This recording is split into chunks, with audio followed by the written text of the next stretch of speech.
Good morning all of you. आज हम एक नया टॉपिक शुरू करने जा रहे हैं। आज का जो हमारा टॉपिक है वो है संस्कार। ठीक है, मेन हम इसमें दो संस्कार पढ़ेंगे, उपनयन संस्कार और विवाह संस्कार। ठीक है, वैसे मानव के जीवन में 16 संस्कार माने गए हैं। प्राचीन काल से मानव के जीवन में उसके जन्म से पूर्व से लेकर उसके मृत्यु के बाद तक जो मानव का जीवन में 16 संस्कार माने गए हैं। ठीक है, तो आज का जो हमारा टॉपिक है संस्कार। पहले हम ये जानेंगे कि संस्कार क्या है। ठीक है, किसे कहते हैं, क्या होते हैं संस्कार। ठीक है, हम लोग कहते हैं ना कोई भी व्यक्ति है उसका जो व्यवहार है हम क्या कहते हैं, इसका जो बोलना है या इसका जो रहन सहन है इसमें संस्कार है, पीछे से चले आ रहे हैं। ठीक है, तो आज हम ये जानेंगे कि संस्कार किसे कहते हैं। ठीक है, तो देखो प्राचीन काल की अगर हम बात करते हैं तो प्राचीन काल से ही भारतीय समाज में ये कहा गया था कि व्यक्ति के व्यक्तित्व का पूर्ण विकास जरूरी है। ठीक है, ताकि वो अपने मानव जीवन के लक्ष्य मोक्ष को पा सके। ठीक है, व्यक्ति के जब तक व्यक्तित्व का पूर्ण विकास नहीं होगा वो मोक्ष को नहीं पा सकेगा, जो कि मानव जीवन का उद्देश्य है। हमारा मानव जीवन क्यों हुआ है, हमारा उद्देश्य है मोक्ष की प्राप्ति। ठीक है, इसीलिए ही प्राचीन काल में भारतीय समाज में व्यक्ति के व्यक्तित्व के उत्थान के लिए या कहें कि विकास के लिए संस्कारों का संयोजन किया गया है। ठीक है, तो क्या कहा गया है, शुद्धता, पवित्रता, धार्मिकता, यही संस्कारों की विशेषता है।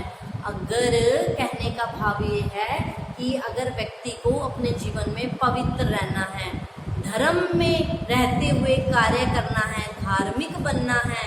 ठीक है, और क्या कहा गया है, शुद्ध रहना है। जो व्यक्ति शुद्ध होगा तभी मोक्ष की प्राप्ति होगी। शुद्धता, धार्मिकता और पवित्रता, ये संस्कार की महत्वपूर्ण विशेषताएं मानी गई हैं। क्या कहा है कि अगर कोई व्यक्ति संस्कारों, ये जो संस्कार बनाए हैं है ना, अगर इन संस्कारों पे चलेगा तभी उसमें शुद्धता आएगी, धार्मिकता आएगी, पवित्रता आएगी और वो अपने व्यक्तित्व का पूर्ण विकास कर सकता है। ठीक है, अब ये जो संस्कार है इसका आधार किसको माना गया है, धर्म, यज्ञ और कर्मकांड। ये क्या माने गए हैं, ये संस्कार के आधार माने गए हैं।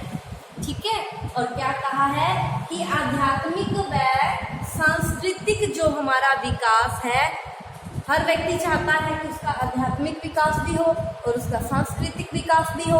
आध्यात्मिक और सांस्कृतिक विकास ये जीवन में संस्कारों से ही प्रभावित होता है। व्यक्ति का आध्यात्मिक और सांस्कृतिक विकास संस्कारों से ही प्रभावित होता है।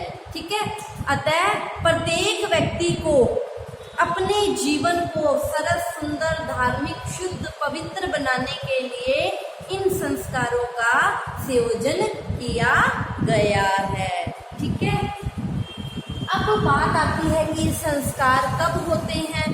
ठीक है, कहा जाता है कि व्यक्ति के जन्म से पूर्व ही, व्यक्ति के जन्म से पूर्व ही ये संस्कार आरंभ हो जाते हैं और व्यक्ति जब तक जीवन जीता है, ठीक है, बल्कि उसकी मृत्यु के बाद तक ये संस्कार बने रहते हैं।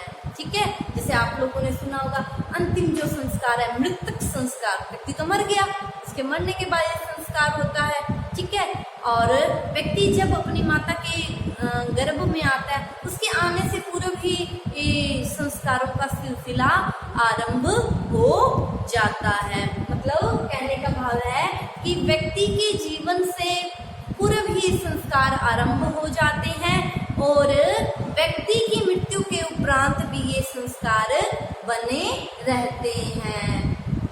और ये भी कह सकते हैं कि व्यक्ति अपने सामाजिक और धार्मिक जितने भी कार्य करता है, सामाजिक और धार्मिक जितने भी कार्य करता है वो इन्हीं संस्कारों के माध्यम से ही कर सकने में, अपने इन सामाजिक और धार्मिक कार्यों को इन संस्कारों के माध्यम से ही कर सकने में सफल होता है, ठीक है, या समर्थ होता है।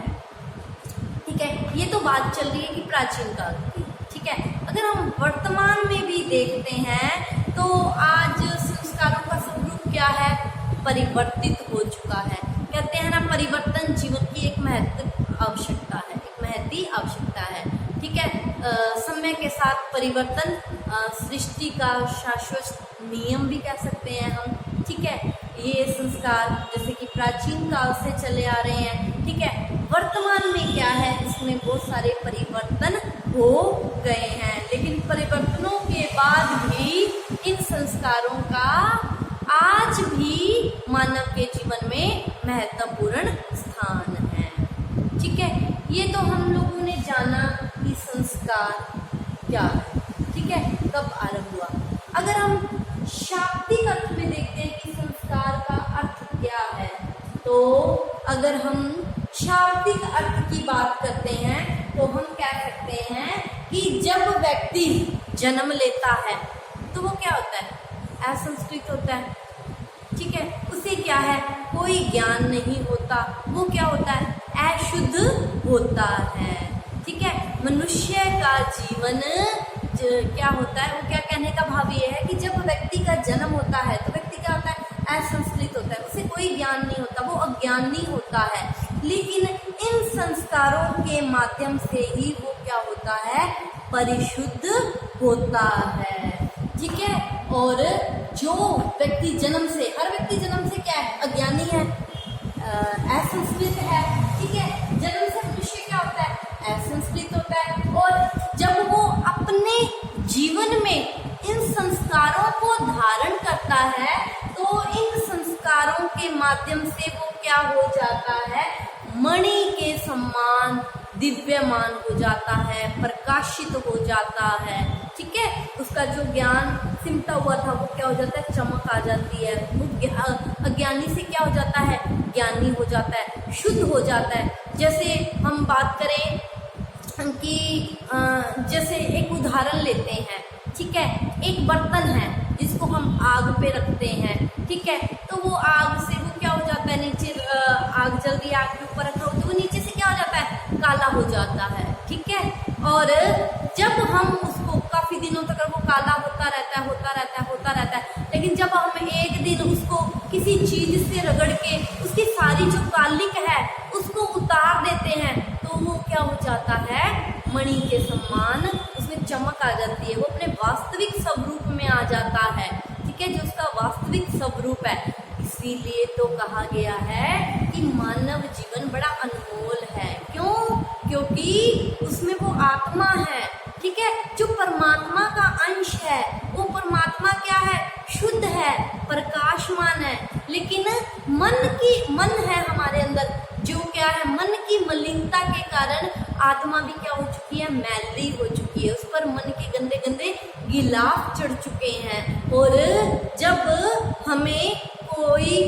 हम अपने जीवन में हमारा जो उद्देश्य है उसको पाने के लिए हम सब किसी ऐसे व्यक्ति की शरण में चले जाते हैं, या हम कहें कि जीवन में अगर हम इन संस्कारों को धारण कर लें तो ये जो हमारे गिलाफ हैं, मैले गिलाफ है, ये उतर जाएंगे तो आत्मा का जो शुद्ध रूप है, वो परमात्मा का अंश है, उसमें बहुत चमक है, वो अजर है, अमर है, वो हमारे सामने आ जाएगा। तो यही भाव है कि व्यक्ति जन्म से क्या होता है, असंस्कृत होता है, लेकिन जब वो अपने जीवन में इन संस्कारों को धारण करता है तो वो क्या हो जाता है, अशुद्ध से मणि के समान शुद्ध दिव्य प्रकाशमान हो जाता है। और इन्हीं संस्कारों से ही उसका बौद्धिक आध्यात्मिक जीवन क्या हो जाता है, निखर जाता है। अतः हम कह सकते हैं कि संस्कार व्यक्ति के शारीरिक, सामाजिक, बौद्धिक, धार्मिक सभी के लिए क्या है, जरूरी है। ठीक है, इसी से व्यक्ति विशुद्ध, पवित्र और अनुष्ठावान, धर्म में आस्था रखने वाला और जीवन के हर कार्य को करने में सफल हो जाता है। ठीक है, तो ये हम लोगों ने एक संस्कार क्या है, किसे कहते हैं संस्कार, जीवन में संस्कारों की क्या विशेषता है, क्या आवश्यकता है, इसके बारे में पढ़ा।